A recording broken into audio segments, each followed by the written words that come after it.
Hi, my name's Matt Yoon, and I am here today to talk about 3 ways that microparasites... Microparasites? What are those? They're viruses, bacteria, or multi-celled small little creatures. Back to the presentation. 3 ways that microparasites wants you dead or alive. Now, most of us here are in college. I'm told one of the most favorite things that college students love to do is to go out and blow off some steam. And what better place you can do that than at a club?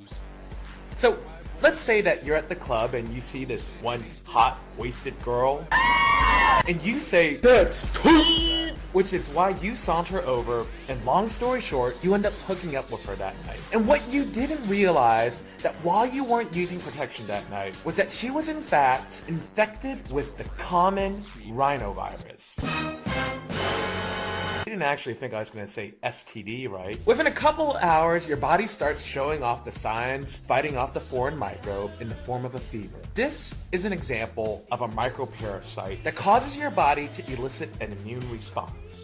Sometimes your body is able to fight off these foreign invaders with a natural immune response in the form of white blood cells and a fever, which allows you to survive.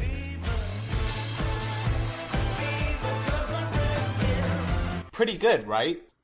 I noticed just by the way that you're listening to my voice today that all of you are extremely beautiful.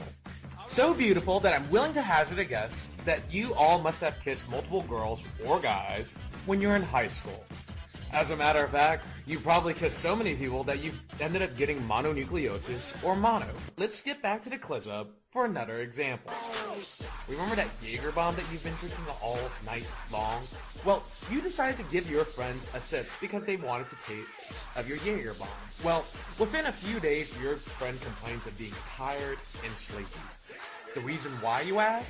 Well, it's actually because of you. What? You ended up transferring a microparasite in the form of a virus called the Epstein-Barr virus that doesn't hurt you anymore, but hurts your friend. Okay! Fancy. Essentially, you've managed to show the second thing a microparasite can do to you, which is use you as a carrier. So let's get back to the third type of reaction that your body has to microparasites. For one last time, let's go visit the club again. Remember that one hot, wasted girl that you were fancying from the first example? Fooling with you, she actually had HIV. Within a couple of months, you start feeling tired and feverish, which are symptoms of an HIV infection. Because you're a poor college student, you're not able to afford the HIV treatments, and you end up dying. This is an example of a microparasite in the form of a virus that causes your body to elicit an immune response, but you aren't able to fight off the virus, and you end up succumbing to the virus. But don't be sad, at least you died happy. In review, we've gone over microparasites that can kill you, use you as a carrier, or your body is able to fight off the microparasite. Are there any occasions that you can think of that microparasites can actually help you?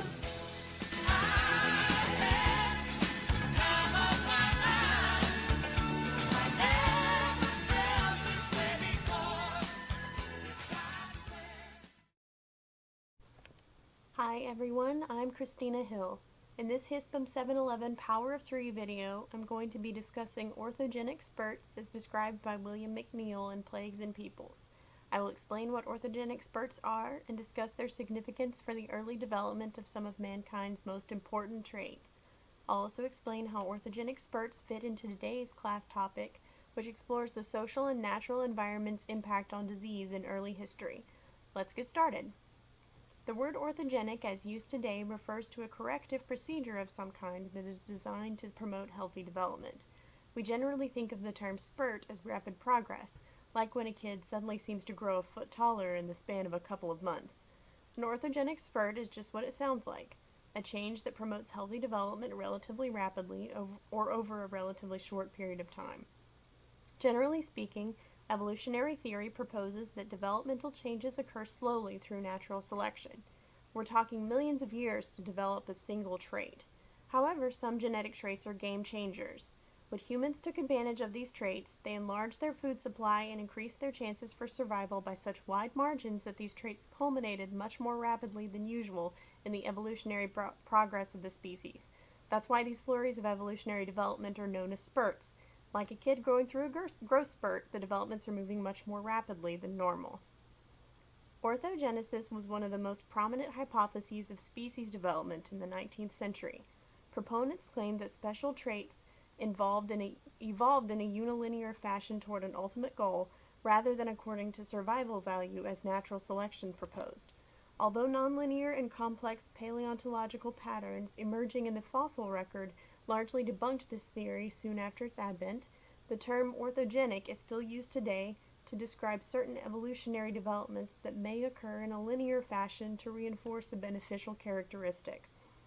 An orthogenic spurt is therefore the result of natural developments of these characteristics in our pre-human ancestors that greatly enhance the ability of the species to survive. For example, the development of certain skills in weaponry made hunting big game and fighting other groups of humanoids possible. Likewise, certain transformations to the brain, tongue, and throat allowed verbal communication and language to develop. Orthogenic spurts were important for a number of reasons.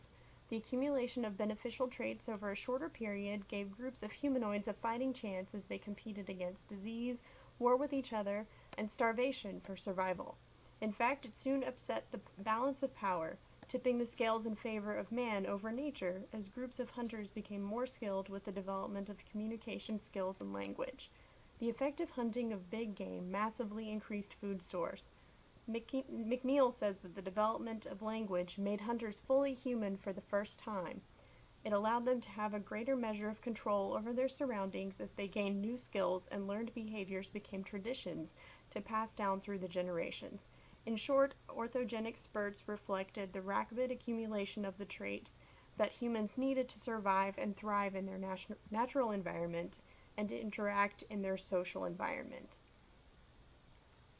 I'm going to close with a couple of discussion questions. What do you think was more important to the survival and development of mankind during the time period we're discussing today, hunting skills or the development of language? Why? And do you think that the impacts that these orthogenic spurts had on humans with regard to susceptibility and exposure to disease were more positive or negative overall? Thanks for your attention, and I hope you enjoyed the discussion in class today. Hi, my name is Gloria Soememe, and this is my Power of 3 video.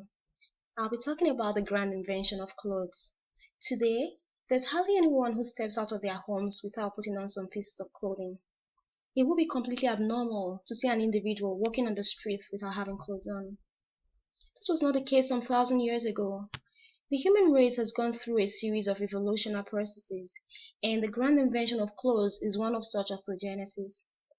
The innate ability of man to survive and dominate in his environment was at the heart of the invention of clothing. Man killed wild animals and used their furs and skins as clothing to keep warm.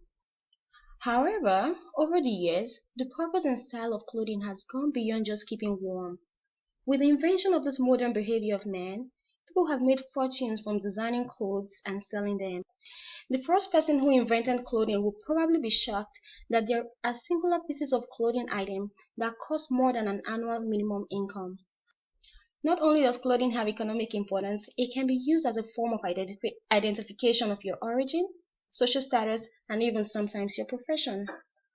If I see a man in a white coat with a stethoscope on his neck, I wouldn't hesitate to call him a physician. Apart from the economic and identification implication of clothing, the way you dress can define your social status. If a man is dressed in a three-piece suit, he's seen as a gentleman. But that same man is seen as a thug if he's dressed in baggy sweatpants falling below his waistline with a huge silver jewelry and no shirt on. Clothing has brought warmth. No doubt, clothing has brought warmth, financial income, and a source of identification to man. But with it, we have created walls where our true souls and personalities is camouflaged by our outer clothing. What if we were all still naked? Not naked in a literal sense, but naked and transparent in our thoughts, motives, and actions towards each other. I can't help but wonder how life would be if we were all still naked. Would the religious, racial, and political walls prevalent in our world today exist if man remained transparent? If the human race was still naked, our actions would be transparent and there would be trust, less wars. As simplistic as this may sound, I think I would have loved to live in a world without clothes. Thank you.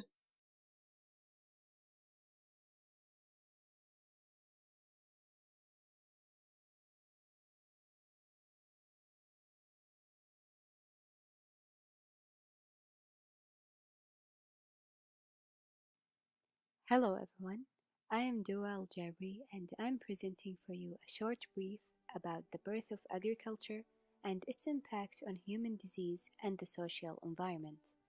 Early humans were very successful hunters.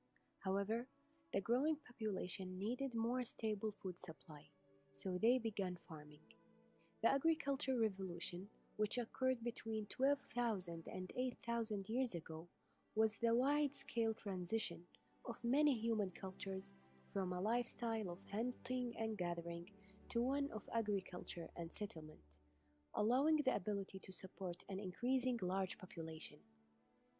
Additionally, humans began domesticating animals to maintain protein-rich meats in their diet and eventually to help them farm or for transportation. Farming and the domestication of animals resulted in the concentration of humans into small geographic locations, living in close quarters with people and animals. This led disease to spread more rapidly than it had during the time in which hunter-gatherer societies existed, as inadequate sanitary practices and the domestication of animals allowed microbes to transfer from the animal to the human populations, including measles, TB, and smallpox from cattle, influenza from pigs and ducks, and malaria from birds and chickens. Groups of people who had not lived in proximity with other large mammals, such as the Australian Aborigines and American indigenous people, were more vulnerable to infection and largely wiped out by diseases. According to the population history of American indigenous people, 90% of the population of certain regions in North and South America were wiped out. Findings by archaeologists and paleopathologists showed that nutritional standards of agriculture populations were generally inferior to that of hunters-gatherers, and that their life expectancy may well have been shorter too. In part, due to diseases and harder work, hunter-gatherers must have covered their food needs with about 20 hours work a week, while agriculture required much more and was at least as uncertain. The hunter-gatherer's diet was more varied and balanced than what agriculture later allowed. Average height went down from 5'10" feet to 5'5" for men, and 5'6" to 5'1" for women. It took until the 20th century for average human height to come back to the pre-agricultural revolution levels. Agriculturists had more anemias and vitamin deficiencies, more spinal deformations, and more dental pathologies. From the social point of view, recent analyses point out that settled agricultural life also brought about deep social divisions and, in particular, encouraged inequality. Before, all members of a tribe had to hunt together and share the results. Since there was no private property or anything to fight over, hunting and gathering societies were relatively peaceful and harmonious. In contrast, agriculture allowed individual families to farm their own lands. As a result, private property evolved, which led to social classes and more conflict in society between rich and poor. Finally, I'd like to end with this question. Would we be better off or worse off if agriculture was not discovered? What if early humans shifted to another source of food other than agriculture? The sea, for example. Would microparasite and social hierarchy find its way to us anyway? Animals, friend or enemy? Hello, my name is Karen Herman. Today we will review the impact of animal herds on the human population. Domesticated and wild animal herds introduced infectious diseases to settlers. The travelers traded the uncertainty of the hunt for more secured settlements and food supplies. However, this trade came with severe and often dire consequences. People migrated to new parts of the world, and the travelers sought a location to settle. In these settlements, the people were introduced to new animals.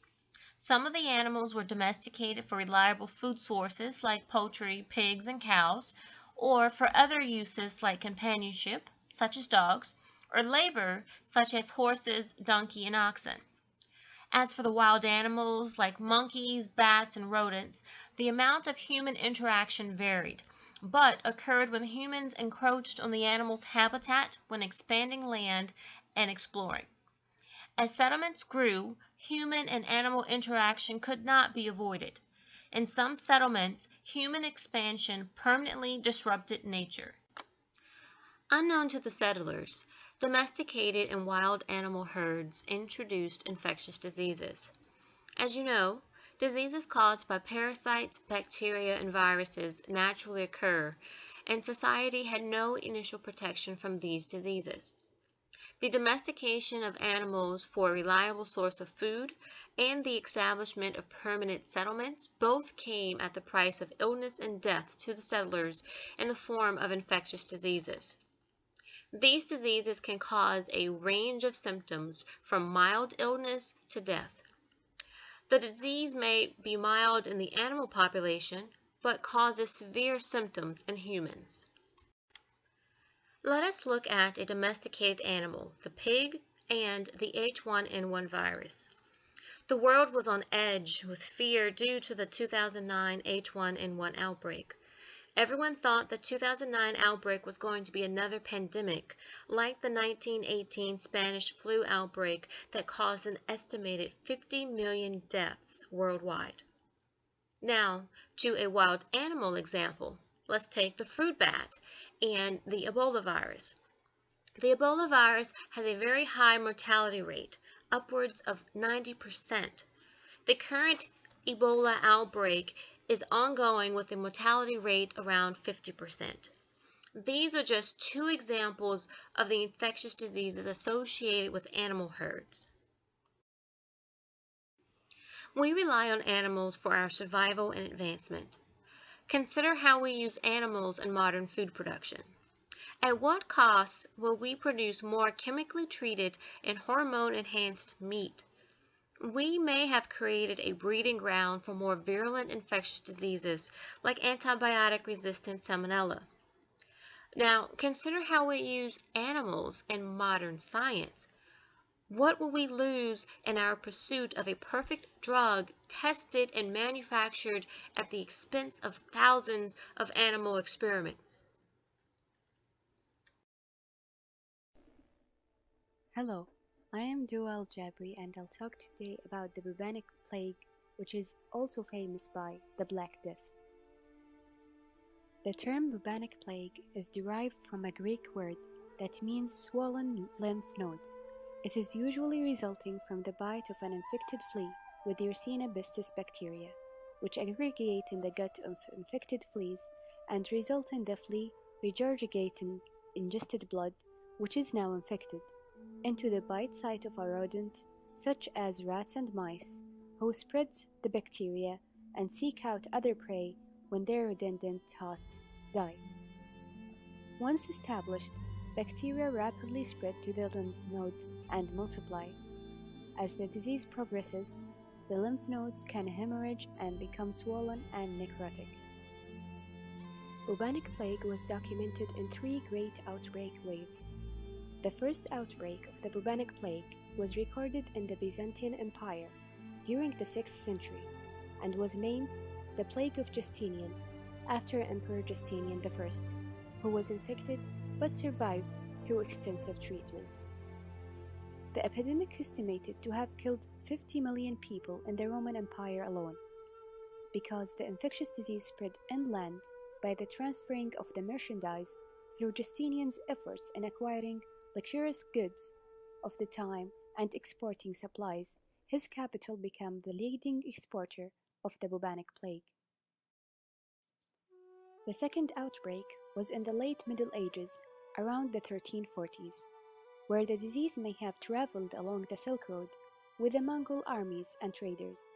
It was first introduced to Europe at the trading city of Kaffa in the Crimea in the 1347, then reached southern port cities in Italy, and thereafter steadily spread northward, killing millions in its path.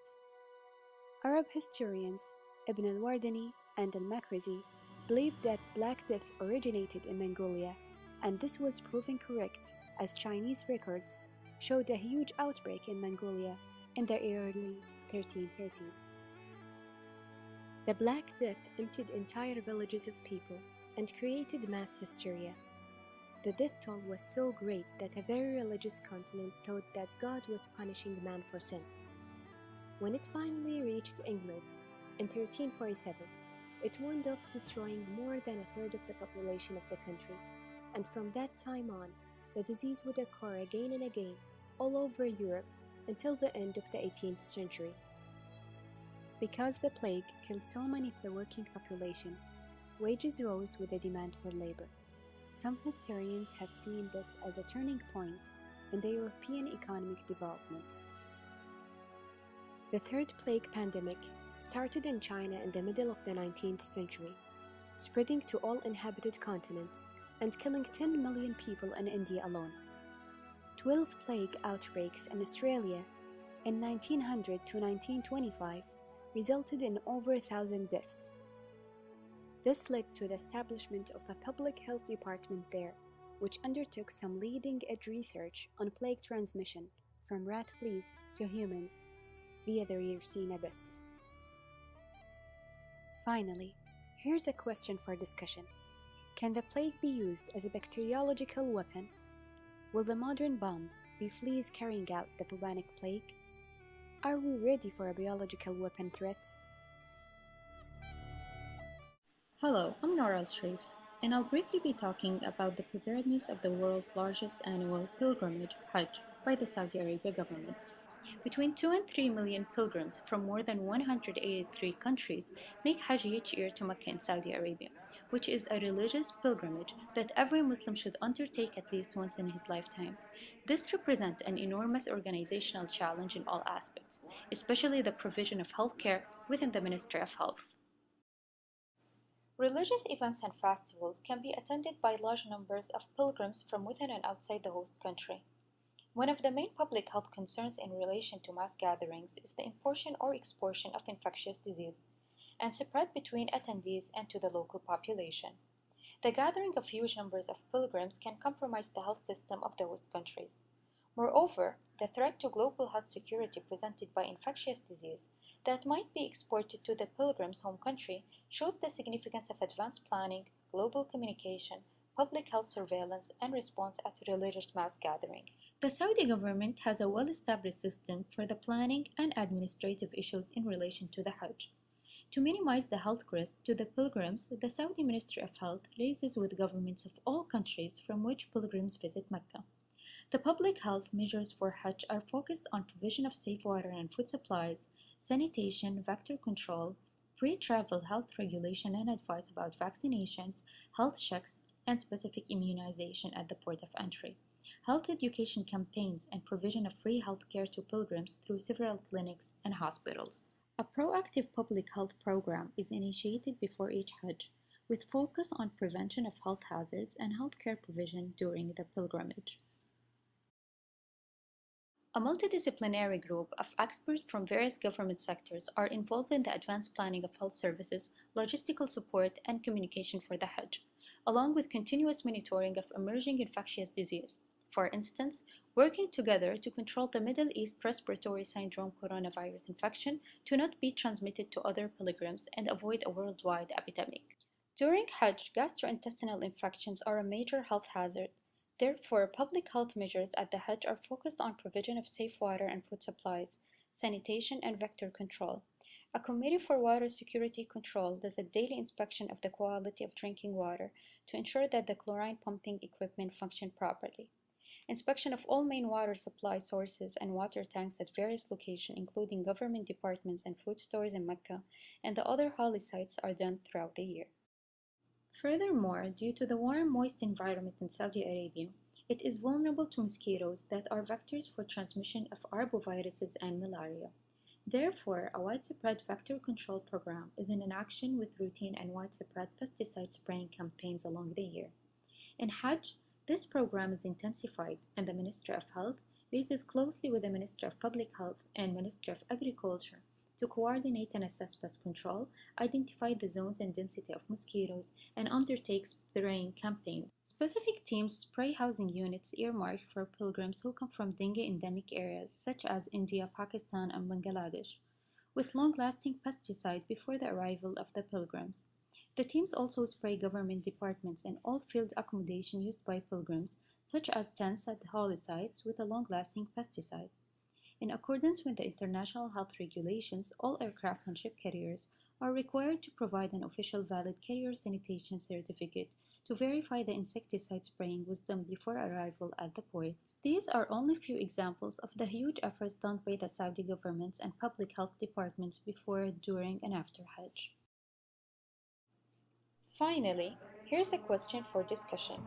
Have you heard about any epidemic that spread in a religious gathering? Do you think it's the public health efforts or it's something beyond that? Hello, I'm Nora Sharif. Today I will be talking about a deadly virus that is spreading at record speed through Saudi Arabia. A novel coronavirus that had not previously been seen in humans was identified for the first time in a residence of the Middle East. The virus, now known as the Middle East Respiratory Syndrome coronavirus. The virus appears to be circulating widely throughout the Arabian Peninsula. All recent cases that have been reported outside the Middle East first developed infection in the Middle East. Then the cases were exported outside the region.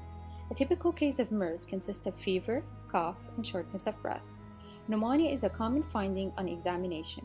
Gastrointestinal symptoms, including diarrhea, have also been reported. Severe illness can cause respiratory failure that requires mechanical ventilation and support in an intensive care unit. More than half of infected patients have died, but many have also been in previous good health. The full picture on the source is not yet clear. Strains of MERS coronavirus that match human strains have been isolated from camels. Human and camel genetic sequence data demonstrate a close link between the virus found in camels and that found in people. Other animals, including goats, cows, sheep, and birds, have been tested for antibodies to MERS coronavirus, but so far none have been found in these animals.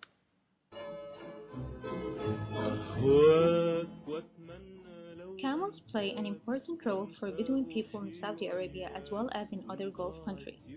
Camels are renowned for their meat, milk, and even urine, which is said to have medicinal properties. When Saudi authorities have warned camel herders to be wary of their animals, which they believe transmit the disease, many people remained unconvinced and protested against a statement by the health minister who had expressed the belief that the virus could be transmitted via camels. Finally, my question is, although Saudi scientists have published warnings about risk of camels playing as a vector in the transmission of disease, camel herders in rural areas are still not taking these warnings seriously, as they consider them as pets and wealth. How do you think we can reach low-income and low-educated people to take precaution or give up his sick animals in order not to spread the disease? Hi everyone, this is Christina Hill again. This HISPM 711 Power of 3 video will focus on John Snow and his impact on the field of public health. Snow was a physician who practiced in London from the late 1830s until his death of a stroke at the age of 45. He was a pioneer in the field of anesthesia, but he is most famous for his work in identifying the source of a cholera outbreak in 1854, thus determining that cholera is a waterborne disease.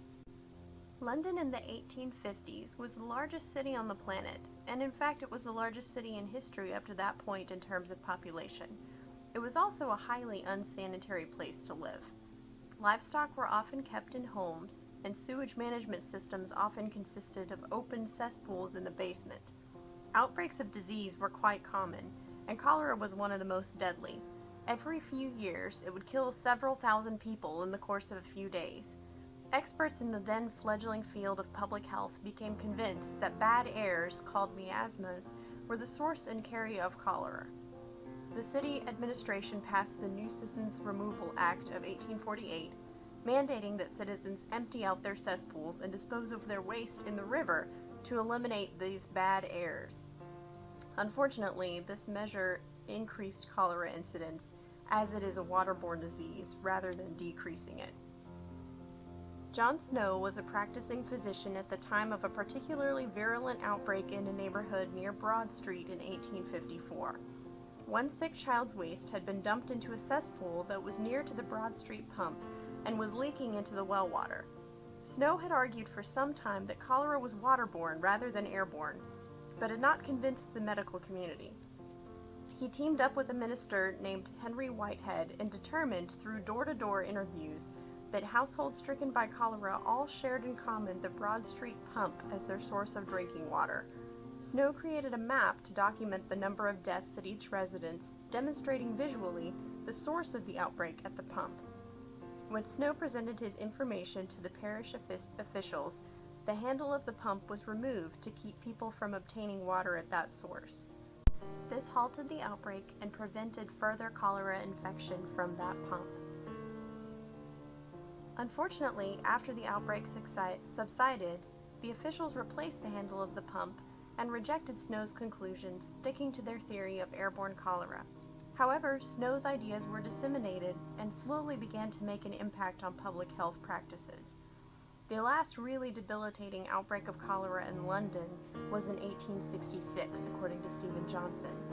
City officials responded to the outbreak by telling everyone to boil their water, and the outbreak ceased.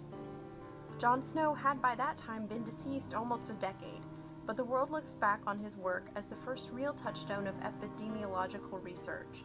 It may be hard to imagine today, when the majority of the world's population lives in large cities, but Snow helped to chisel away at the idea that growth of cities the size of London was unsustainable. Perhaps most importantly, he demonstrated that humans can solve seemingly unsurmountable public health problems through reason and logic. The article by Koch and Denicky assigned for today's class reading argues that Snow could have been more convincing to his critics, and that his theory of waterborne infection of cholera would have been accepted earlier had he used a comparison of the relative risk ratios or mortality per 1,000 persons in the Broad Street area versus other nearby areas, rather than relying on the crude rates he used in his map. Do you agree with the authors? If so, why or why not? Thank you for your attention, and I hope you enjoyed today's class discussion. This Power of Three video by Emily Zimmerman is on the evolution of medicine through the contributions of three 19th century scientists, Louis Pasteur, Robert Koch, and Joseph Lister. The impact of their findings and innovations propelled medicine into a new era of life-saving techniques. This video will explore the history of science, medicine, and modern thought that created the foundations for these dramatic contributions, as well as the implications of their work. Before the mid-19th century, medical care was a rather hit or miss affair. Some medical practices helped patients, while some were downright harmful. Why? Medical science lacked an adequate theory of infectious disease, which was no trivial matter, as infectious diseases were the primary cause of mortality. There were several competing theories. Miasma theory held that disease was caused by a poisonous vapor with suspended particles of decaying matter characterized by a foul smell. Although this theory may have contributed to well-being by promoting new sanitary measures, it did not create a useful therapeutic approach for medicine. Contagion theory recognized the spread of disease through seeds, more akin to inert chemicals than microorganisms. Of course, concepts of morality and divine intervention remained important interpretations of disease, but overall a naturalistic approach to disease and treatment predominated in medicine in the 19th century.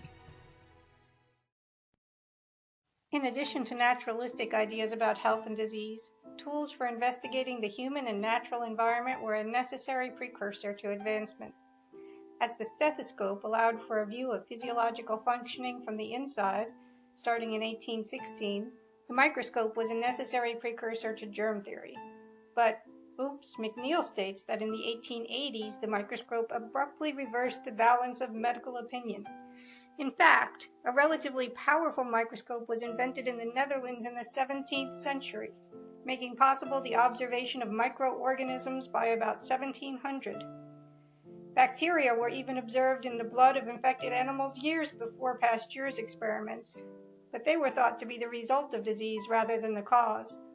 The leap forward that capitalized on naturalistic theories of disease and new methods of empirical observation and analysis was dependent upon careful experimentation. In the mid-19th century, Louis Pasteur, a French chemist, went beyond observation to hypothesize that microbes caused spoilage in wine, beer, and milk, conducted groundbreaking experiments, and developed pasteurization to kill microorganisms. Pasteur disproved the theory of spontaneous generation and linked microbes to the development of disease. Soon after, Dr. Robert Koch built on the work of Pasteur and identified the microbes responsible for TB and cholera. He developed Koch's postulates for linking particular microbes to particular diseases. The new germ theory of disease led to a revolution in medicine, including vaccinations and the introduction of antiseptic surgery by English surgeon Joseph Lister, opening the way for safer surgery and the development of a new arsenal of surgical techniques. These innovations, based in rational inquiry and empirical evidence, provided a new basis for medical authority and competence to help bring medicine and its practice into a new era. Pasteur, Koch, and Lister were all European. What characteristics of European science and medicine created conditions for experimentation that were not as prevalent in America at the time?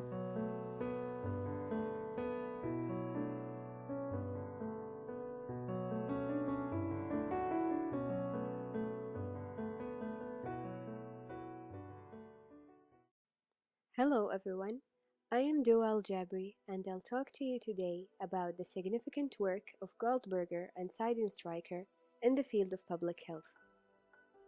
Goldberger, a physician and epidemiologist, and Seidenstreicher, a public health statistician and economist, were pioneer scientists who have significant contribution to the development of social epidemiology. They were also advocates for scientific and social recognition of the links between poverty and disease.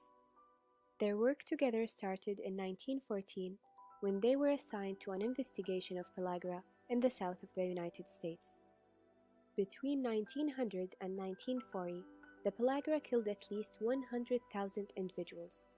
Goldberger's theory that pellagra was associated with diet and poverty contradicted the commonly held opinion that pellagra was an infectious disease.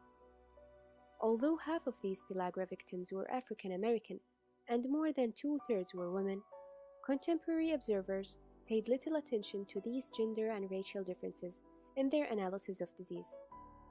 Goldberger and Seidenstreicher were the first to detect social determinants and link between health, poverty, and diet. They argued that pellagra was deeply rooted in the political economy of cotton monoculture in the South, especially that the dramatic drop in cotton prices in 1920 and decrease in the income of many Southerners caused a spike in the number of reported pellagra cases.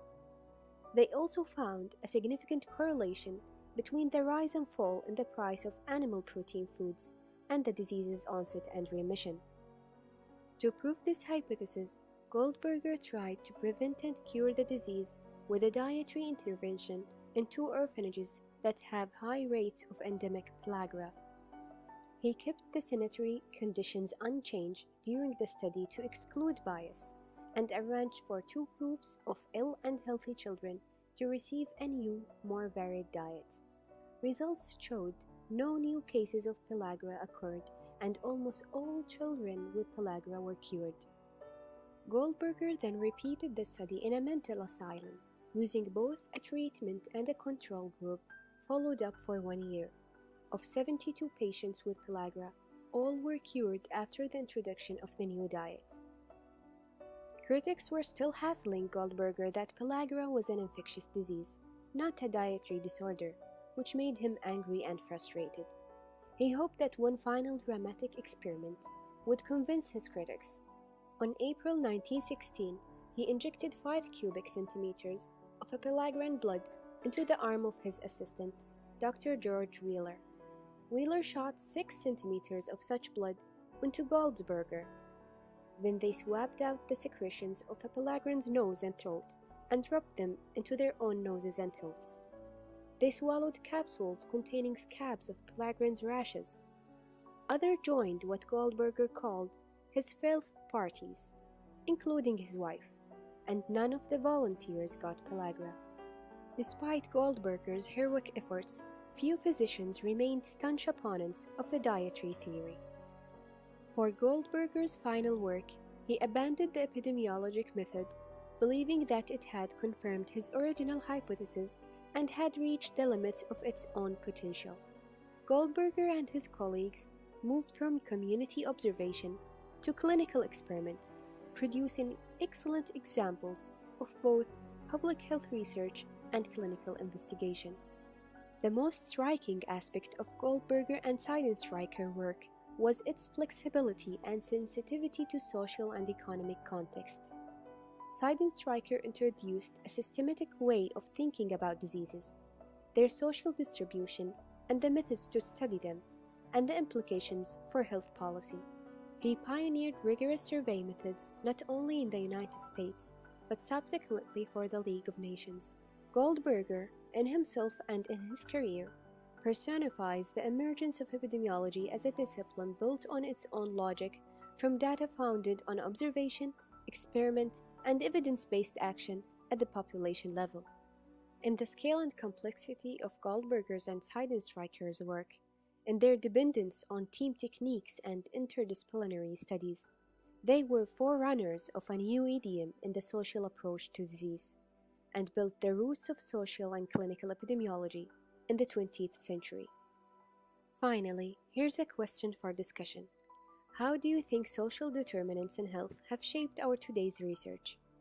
Do you think that improving the social determinants of the countries in Rosling bottom left corner will significantly improve their situation?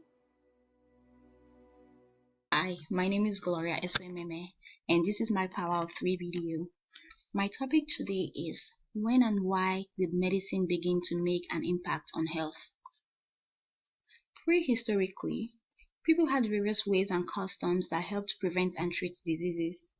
Some of these customs were effective, but were sometimes matched with contradictory practices that were harmful to man. The first records of medicine was of the Egyptian Imhotep in 2600 BC. He described the diagnosis and treatment of 200 diseases. Prominent in the history of medicine are Hippocrates and Galen because of their contribution to the development of medical science. Even though several advances were made in medicine, for example, the microscope was invented, medicine did not have a wide geographical impact on health. The impact of the profession remained negligible until the 18th century, and this started with the inoculation of smallpox virus. The practice was to inoculate the virus from a ripe pustule of some person who suffered from smallpox into a non-immune person. Inoculation with smallpox virus had varying degrees of success. Some people became immune, but others contracted the disease and died or became the source of a new epidemic. In 1788, the scientist Edward Jenner inoculated a healthy 8-year-old boy with cowpox, a disease caused by a virus that closely resembles the smallpox virus. Jenner's experiment was a success, and his patient failed to contract smallpox virus, even when deliberately exposed to the virus. In 1967, more than 2 centuries after Jenner's first experiment, the World Health Organization launched a global immunization campaign to wipe out smallpox. The efforts were remarkably effective, and the last naturally occurring case of smallpox was reported in Somalia in 1977. The global eradication of smallpox was verified in 1979 and endorsed by the World Health Assembly in 1980. In that year, smallpox vaccinations were discontinued worldwide. Just like smallpox, the World Health Organization initiated an effort to eradicate polio in 1988 and has reduced the number of annual diagnosed cases from the hundreds of thousands to 291 in 2012, a 99.9% reduction. However, polio remains endemic in a few countries: Afghanistan, Nigeria, and Pakistan. The main obstacles to global eradication of polio are insecurity, the lack of basic health infrastructure, which limits vaccine distribution and delivery, and the crippling effects of civil wars and internal strife. However, the most underlying factor contributing to the continued circulation of polio immunization programs has been opposition in some countries for religious and political reasons. This implies that prevention of diseases does not merely rest with medical science, but an interaction between science and sociology. So my question, how can we take advantage of sociology to improve the impact of public health? Thank you. Hello, my name is Jared Bullard, and my Power of 3 video is on the direction change of epidemiologic transition, McNeill's 3 Threats, Chapter 6 of Plagues and Peoples. The scientific field of medicine, along with the development of public health administrative practices and procedures, has paved the way of redefining the meaning of infectious disease. The advancement of society as knowledge and skill increased allowed for the practice and teaching of medicine to be deemed a field of science, thus leading to an array of erudite scholars and doctors such as Koch and Snow to research, discover, and determine the cause of infectious disease. Therefore, presently, mankind tend to believe that humans have won the battle over infectious diseases and epidemics, but McNeill points out that the developments of medical science has placed on the natural ecological relationships have potential adverse side effects. First, McNeill points out the appearance of diseases of cleanliness, with the example of the occurrence of poliomyelitis, short-term polio, in the most meticulous and clean classes of society. Those who contracted the poliovirus later in life because of maintaining a sanitary regimen or routine most often were severely paralyzed or died from the viral infection. This idea of cleanliness-associated diseases was first proposed by epidemiologist David Strachan in 1989 when he discovered that children who grew up with siblings were less likely to suffer from allergies and eczema, most likely because a larger family meant more germs. This proposal was termed the hygiene hypothesis. Other studies have been conducted to show that the hygiene hypothesis may also be applied to diabetes, hay fever, autism, and multiple sclerosis, with the intention that hygiene may be a potential risk factor. But don't panic. Please continue to practice healthy sanitation procedures such as washing your hands to prevent the spread of germs. But scientists say that our immune system needs germs in order to differentiate which germs are our friends and which ones are our enemies. Early exposure to germs allow for our bodies to develop this necessary trait to keep our bodies healthy and not develop an overly sensitive immune system. The second threat proposed by McNeill is that microparasites may undergo a mutation, empowering it with the ability to become resistant to antibodies and vaccines. One such example illustrated by McNeill is the influenza virus, or more commonly referred to as the flu. The influenza outbreak in 1918, called the Spanish flu, led to a worldwide estimated total of 50 million deaths. And in 1957, a new flu virus emerged in the Far East. In the summer of 57, this new strain of flu made its way to the States. This brought about 69,800 deaths. And yet again in 1968, another new strain of flu emerged in Hong Kong, referred to as the Hong Kong flu. This led to the death of 33,000 people. And most recently, in the spring of 2009, the H1N1 swine flu arose in the US and quickly spread among the American population. The US government declared the H1N1 flu virus a public health emergency on April 26, 2009, and by June, 18,000 cases of H1N1 had been reported in the US. So McNeill was correct in his observation. Viruses have the ability to mutate. The flu is one of the best examples. And as society progresses, we will continue to suffer from the flu and any other potential virus that can mutate and continually provoke mankind, challenging our medical, technology, and intellectual ability to cope and prevail over microparasitism. The third and final threat suggested by McNeill is the idea of biological warfare or bioterrorism. This idea is not new. In fact, its roots can be dated back to 300 BC, where the Persians, Greeks, and Romans utilized the carcass of dead animals to contaminate water sources such as wells of their enemies.